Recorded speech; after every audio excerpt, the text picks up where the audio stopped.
శ్రీ ఆదిశంకరాచార్య విరచిత సౌందర్యలహరి 68వ శ్లోకం మరియు తాత్పర్యం.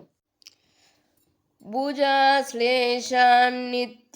పురదమయితుః కంటకవతి తవ గ్రీవాధత్తే ముఖకమలనాళశ్రియమియం స్వతః క్షేత్రకాల గురుబహుళజంబాలమలినా మృణాలీలాలిత్యం వహతి యదధోహారలతికా. తల్లి, నీ కంఠనాళము తామర కాడవలెనున్నది.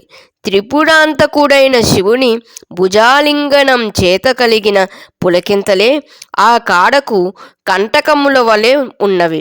సహజముగా తెల్లనిదైన ఆ కంఠానికి నల్లని అంగడు సుగంధపు పూత దట్టమైన పంకముగానున్నది.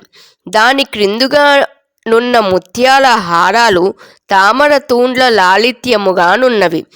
ఈ శోభలతో నీ ముఖ కమలానికి నాళము వలె ఉన్నది నీ కంఠం అని ఈ శ్లోకం భావం.